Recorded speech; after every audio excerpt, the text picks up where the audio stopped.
Yeah, Onik ID sa mic. Kwento ng mga lalaking pagbukas ng pinto, problema agad. Oh, oh, oh.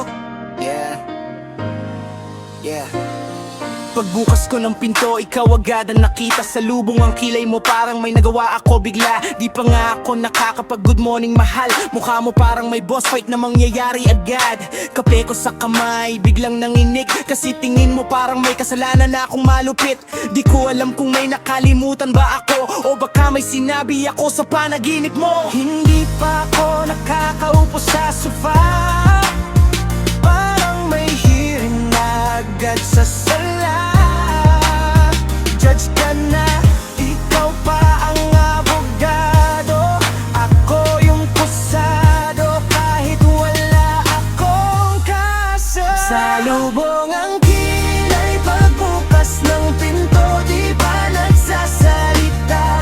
Ramdam ko na ang bagyo, parang may kasalanan, hindi ko alam. Pero ako na naman ang napagbuntunan. Sa lubong ng kilay, naku po, ayan na. Mukhang may sermon na naman sa umaga. Kung may kasalanan man, sabihin mo na, huwag yung sapat agad. Di pa ako handa. Tinatanong ko, mahal, anong nangyari? Sagot mo lang sa'kin, ikaw bahala umintindi. Paano ko iintindihin kung wala namang clue? Parang exam na walang tanong, sagot ko lang ewan ko. Minsan feeling ko, detective na ako. Hinahanap ko kung saan ako nagkamali, bro. Nag-scroll ako sa memory ko kagabi, baka may nasabi akong bawal na emoji. Bigla mo sasabihin wala akong galit, pero yung kilay mo parang sumisigaw ng init. Kung wala talagang problema, sabi mo, bakit yung tsinelas lumilipad papunta sa ulo ko? Sa lubong ang kilay, pagbukas ng pinto, di ka nagsasalita. Ramdam ko na ang bagyo, parang may kasalanan na hindi ko alam. Pero ako na naman ang napagbuntunan. Sa lubong ng kilay, naku po, ayan na. Mukhang may sermon na naman sa umaga. Kung may kasalanan man, sabihin mo na, huwag yung sapat agad.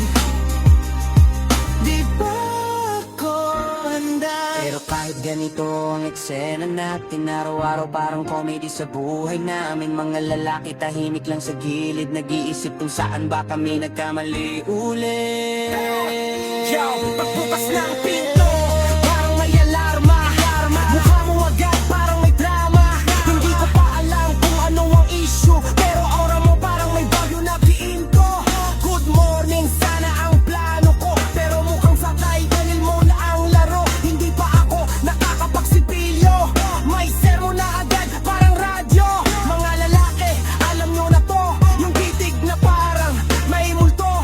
Pag sinabi mong anong problema, ang sagot sa'yo wala, pero halata. Onik ID sa mic, real talk lang. Relax lahat ng tropa sa barangay at kanto dyan. Pag may topak, si mahal kalma lari bro, kasi pag sumagot ka, ikaw lalo talo. Kaya tahimik na lang ako sa gilid, parang ninja sa sariling bahay namin. Naglalakad, dahan-dahan, walang ingay, baka mamaya pati hinga ko mali rin pala.